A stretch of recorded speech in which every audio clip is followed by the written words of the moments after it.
Vocês sabiam que vários países adotaram o dólar americano como moeda oficial sem fazer parte dos Estados Unidos?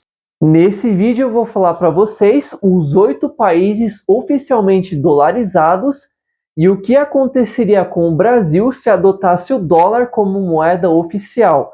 Então assistam esse vídeo até o final.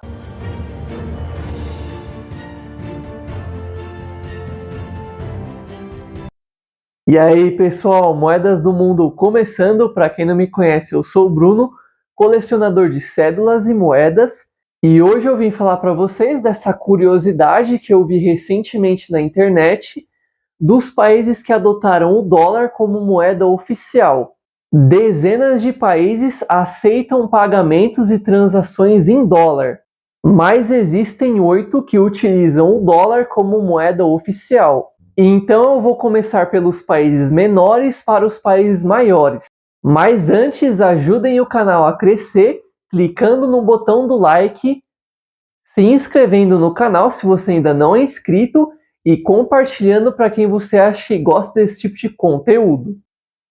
O primeiro país são as Ilhas Marshall, que adotaram o dólar americano oficialmente após a sua independência em 1986. O motivo foi um acordo de livre associação com os Estados Unidos, já que as Ilhas Marshall possuem uma economia pequena e dependem do apoio financeiro dos Estados Unidos. Atualmente ela usa exclusivamente o dólar americano e não possui moeda própria. O segundo país é a Micronésia, que ela também é muito parecida com as Ilhas Marshall, também teve a sua independência em 1986 e após isso adotou o dólar como moeda oficial. E o motivo também foi o acordo de livre associação com os Estados Unidos, e a Micronésia depende fortemente da ajuda de transferências americanas. O terceiro país é o Palau, que teve a sua independência em 1994 e teve os mesmos motivos que os dois primeiros para adotar o dólar como moeda oficial. A economia do Palau é baseada no turismo e na ajuda externa. Esses 3 países nunca tiveram moeda própria, sempre usaram o dólar americano como moeda e estudam o uso de moedas digitais. O quarto país é o Zimbábue, que utiliza o dólar americano desde 2009. E o motivo foi o colapso do dólar zimbabuano após a hiperinflação, que chegou a 231 milhões por cento ao ano. O dólar americano começou a circular oficialmente após isso, trazendo estabilidade temporária, mas os problemas estruturais persistiram. Em 2019, o Zimbábue tentou reintroduzir a sua moeda própria novamente, mas o dólar americano ainda domina o comércio. Hoje, o dólar americano é semi-oficial no Zimbábue e o governo altera entre liberalização e o controle. Quinto país é o Timor-Leste, e adotaram o dólar como moeda oficial em 2000. O motivo foi para recuperar a economia depois da sua independência e a destruição do sistema financeiro após a ocupação indonésia. A moeda anterior era a rúpia indonésia.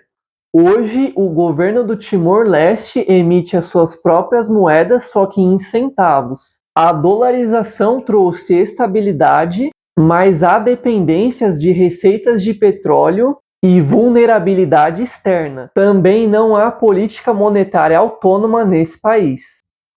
O sexto país é o El Salvador, que adotou o dólar como moeda oficial em 2001 e o motivo foi incentivar investimentos e integração com os Estados Unidos, que era o seu principal parceiro comercial. A moeda anterior era o colón salvadorenho e ainda é legal, só que não é mais usado. A dolarização trouxe estabilidade e queda de juros, mas também perda de competitividade nas exportações. Em 2021, o El Salvador também adotou o Bitcoin como moeda legal. E falando em Bitcoin, Eu tenho um vídeo aqui no canal em que eu falo sobre o Bitcoin e as criptomoedas e como elas funcionam. Eu tento falar de uma forma mais simples possível. Se você tiver interesse, eu vou deixar o card aqui para você assistir depois. O sétimo país é o Panamá, que adotou o dólar em 1904. E esse foi um dos primeiros países que adotaram o dólar como moeda oficial, sem fazer parte dos Estados Unidos, claro. E o motivo foi após a sua independência da Colômbia e forte influência dos Estados Unidos na construção do Canal do Panamá. A moeda anterior era o peso colombiano e também teve o balboa panamenho, que ainda existe apenas em moedas. A dolarização no Panamá trouxe estabilidade monetária e inflação baixa, mas limita a política monetária, já que o Panamá não tem mais banco central. E o oitavo país, que eu acredito que muitos de vocês não sabiam, e eu também fiquei surpreso quando eu pesquisei, é o Equador, que adotou o dólar em 2000 como moeda oficial. E o motivo foi a grave crise financeira e a hiperinflação. A moeda anterior era o sucre, não conseguiu estabilizar a hiperinflação. Após adotar o dólar como moeda oficial, a economia se estabilizou, mas perdeu a autonomia monetária. O sistema funciona plenamente em dólar. E todos esses países que adotaram o dólar como moeda oficial, que não fazem parte dos Estados Unidos, eles usam o dólar emitido pelo Federal Reserve, o FED, que é o Banco Central dos Estados Unidos.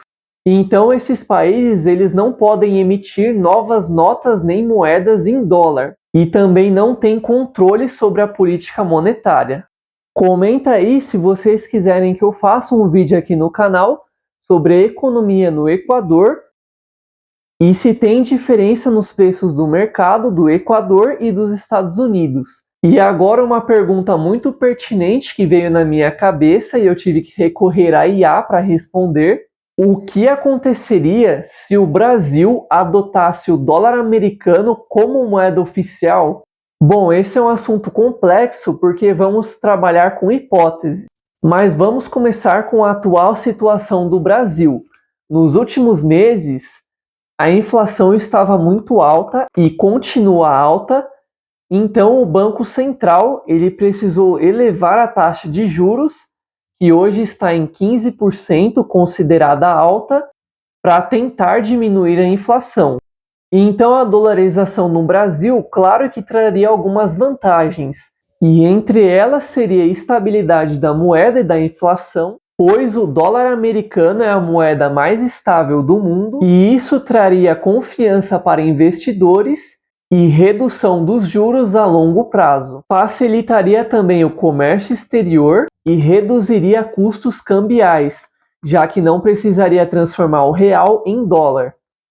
Porém, também teríamos desvantagens e riscos muito graves, como, por exemplo, a perda total da política monetária, já que o Brasil não teria mais um banco central e seria totalmente dependente dos Estados Unidos. No caso de uma crise, não poderia imprimir mais dinheiro e nem reduzir os juros. E isso poderia tornar as crises mais longas, como foi o caso do Equador. A dívida pública também teria que ser sempre paga em dólar, o que aumentaria a vulnerabilidade. Também poderia haver maior desigualdade, pois o sistema tenderia a favorecer os setores financeiro e importadores. Então, para resumir, a dolarização aqui no Brasil traria sim muitos benefícios, porém o risco é muito alto, ainda mais para um país grande como o Brasil e que possui um mercado interno robusto, principalmente o setor de agro. Então, a dolarização do país só é viável quando a situação é muito extrema, quando a crise está muito alta e não tem muitas soluções senão depender da moeda americana, que é uma das mais estáveis do mundo. No caso do Brasil, eu acho muito difícil isso acontecer um dia, tá? Agora escreve aí nos comentários o que você achou, se você concorda ou discorda dessas informações que eu trouxe, e se a dolarização é ruim em qualquer parte do mundo ou não. E agora eu indico para vocês o vídeo aqui que eu fiz sobre as cédulas de dólar americano, em que eu explico o que representa cada uma, e também tem um vídeo aqui que eu fiz sobre as moedas mais fortes e mais fracas do mundo, que está bem interessante. Então é isso, semana que vem tem mais conteúdo. Valeu, pessoal!